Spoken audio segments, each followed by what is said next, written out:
Hello friends, today we will start chapter 4 of It So Happened book of 8th class. Chapter 4, The Treasure Within. This chapter is about Hafiz Contractor and this chapter is divided into two parts. So I will make video of part 1 and part 2 separately. Part 1, Hafiz Contractor was an unhappy schoolboy. हाफिज़ contractor क्या था? एक school में पढ़ने वाला बड़ा ही unhappy सा उदास सा बच्चा था. He loved doing things but detested mechanical learning. Mathematics gave him शिवर्स.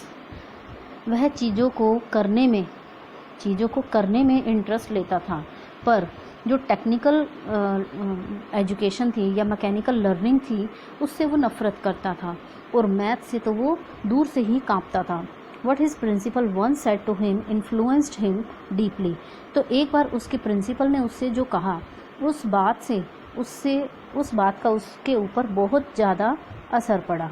अब ये HCBR लिखा है, ये HC है हफीज़ कॉन्ट्रैक्टर और BR है बेला राजा. मतलब जो ये बेला राजा है, बेला राजा और हफीज़ कॉन्ट्रैक्टर, इन दोनों के बीच की कन्वर्सेशन है. वो एक न्यूज़ एडिटर है तो वो हफीज़ कॉन्ट्रैक्टर का इंटरव्यू ले रही है, तो इन दोनों के बीच की ये कन्वर्सेशन है. HC Hafeez contractor.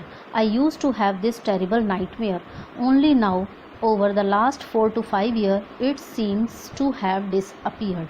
हफीज़ कॉन्ट्रैक्टर कहते हैं मुझे यह डरावना सपना आता रहता था, अब सिर्फ 4-5 सालों से यह सपना आना बंद हो गया है. BR. What nightmare are you talking about and why do you think it has disappeared now? तो वो जो BR है बेला राजा, वो कहती है आप कौन से बुरे सपने की बात कर रहे हो और आप क्यों सोचते हो कि अब वह आना बंद हो गया है या अब वह गायब हो गया है. HC. I used to get continuous nightmares about appearing for a maths examination where I did not know anything. तो हफीज़ कहता है मुझे लगातार मैथ के पेपर के बारे में डरावने से सपने आते हैं क्योंकि उसको मैथ के बारे में कुछ भी नहीं पता था. Now the psyche must have Gotan over it. पर अब मेरी मानसिकता ने इस पर काबू पा लिया है. I don't have to think about education and there is absolutely no time to get nightmares. कहता है कि अब मैंने पढ़ाई के बारे में मैं अब नहीं सोचता हूँ और अब तो बुरे सपने लेने के लिए मुझे टाइम ही नहीं मिलता है. BR. Tell us something about your earliest memories in school. BR वो कहती है हमें अपने स्कूल के कुछ जो अर्लीस्ट उनकी मेमोरीज हैं, जो स्कूल की कुछ यादें हैं, उनके बारे में बताओ. HC. तो हफीज़ कॉन्ट्रैक्टर बताते हैं in the first and second year I was a student. कहते हैं पहले और दूसरे साल में मैं एक अच्छा स्टूडेंट था. After I reached the third standard I simply lost interest and I never studied.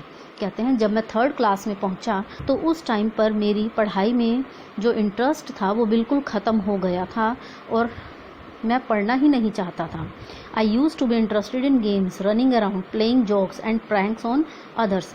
मेरा इंटरेस्ट तो सिर्फ खेलों में था, इधर उधर घूमने में, मजाक करने में और दूसरों के साथ मजाक करने में और दूसरों के बारे में मजाक करने में, प्रैंक्स, दूसरों के ऊपर चालें चलने में ही मेरा इंटरेस्ट रह गया था. I would copy in class during exam times. और एग्ज़ाम के दिनों में जब पेपर होते थे तो मैं कॉपी करता था, नकल करके मैं पास हो जाया करता था. I would try to get hold of the examination paper that had been prepared and study it.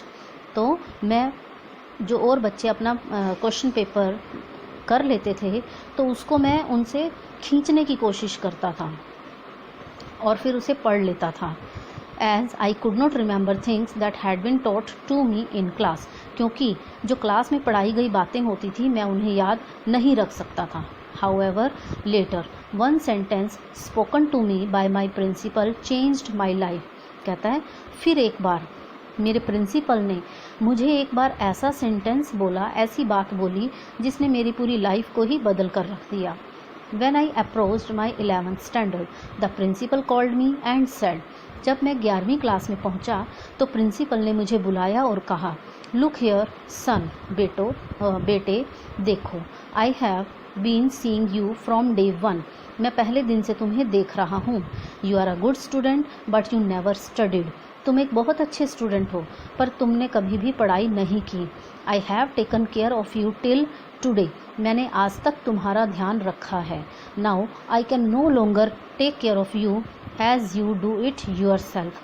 तो वो कहते हैं अब मैं तुम्हारा और अधिक ध्यान नहीं रख सकता हूँ, इसलिए तुम्हें अब अपना ध्यान खुद ही रखना होगा। He talked to me for 5 minutes. You don't have your father. Your mother has worked so hard to bring you up and paid all your fees all these years, but you have only played games. तो उन्होंने मुझसे 5 minute तक बात की। उन्होंने कहा कि तुम्हारे फादर नहीं हैं, तुम्हारी माँ ही तुम्हारा पालन पोषण करती है, बहुत मेहनत करती है। तुम्हारी किस तरह से मेहनत करके उसने इतने सालों से तुम्हारी फ़ीस दी है, पर तुम तो सिर्फ खेलते ही रहते हो। Now you should rise to the occasion and study. अब तुम्हें इस मौके का लाभ उठाकर पढ़ाई करनी होगी। I use to be a very good sportsman. कहता है कि मैं एक बहुत अच्छा खिलाड़ी भी हुआ करता था। I had been the senior champion for so many years and I also was the cricket captain. कहता है मैं कई सालों तक चैम्पियन रहा और मैं क्रिकेट का कैप्टन भी रहा हूँ। I use to play every game but that year I did not step out on to the field. मैं हर खेल खेला करता था, पर उस साल मैंने खेल के ग्राउंड में पैर भी नहीं रखा।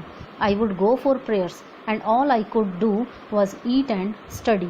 मैं प्रेयर करने जाता और खाने और पढ़ने के अलावा मैंने और कोई काम नहीं किया। I normally used to copy and pass, but I realized that once I was in SSC, I could not do that. कहता है आमतौर पर नॉर्मली अक्सर मैं नकल करके पास हो जाता था, लेकिन मैंने महसूस किया कि जब मैं SSC में आ जाऊंगा तो मैं ऐसा नहीं करूंगा। When I got a second class 50% in my SSC, my principal said. कहता है जब मैंने SSC में 50% मार्क्स ले लिए तो तब मेरे प्रिंसिपल ने मुझे कहा, son consider yourself as having got a distinction. कि बेटे ऐसे मानो जैसे तुमने कोई डिस्टिंक्शन, कोई स्पेशलिटी कुछ हासिल कर ली है। This is my memory of my school days. तो वो कहता है ये मेरे स्कूल के दिनों की एक याददाश्त है। I did lots of other things see as far as my things are concern. कहता है मैंने कई और काम भी किए, देखो जहाँ तक मेरे कामों की बात है मैं याद नहीं रख सकता हूँ। To remember I have to see things as a photograph. तो मैं चीज़ों को याद रखने के लिए उसकी फ़ोटोज़, उसके पिक्चर्स बना लेता हूँ। I read a book and I can remember the matter as a photograph but not through my mind. That is how it works. तो वो कहते हैं कि मैं एक बुक को पढ़ लेता हूँ और फिर जो उसका मैटर होता है, जो कंटेंट होता है, उसे एक पिक्चर की फॉर्म में उसको याद रख लेता हूँ, पर अपने मन के द्वारा नहीं। That is how it works. तो ऐसा ही चलता रहा।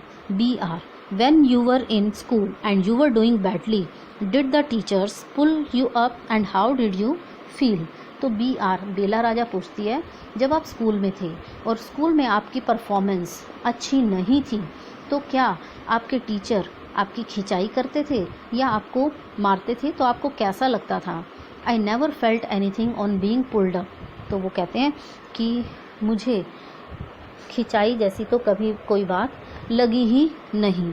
I used to be so interested in playing, I would receive a caning every week.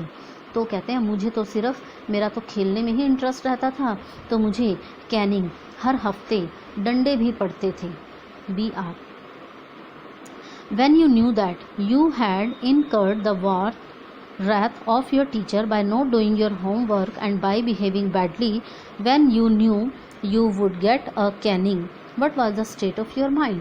तो BR बेला राजा पूछती हैं जब आपको पता होता था कि आपने होमवर्क नहीं किया या फिर आपके बुरे बिहेवियर के लिए आपके बैड बिहेवियर के लिए आपने अपने टीचर को नाराज़ कर दिया और अब तो आपकी पिटाई होगी ही, तब आपको कैसा फील होता था या आपके माइंड की क्या सिचुएशन होती थी।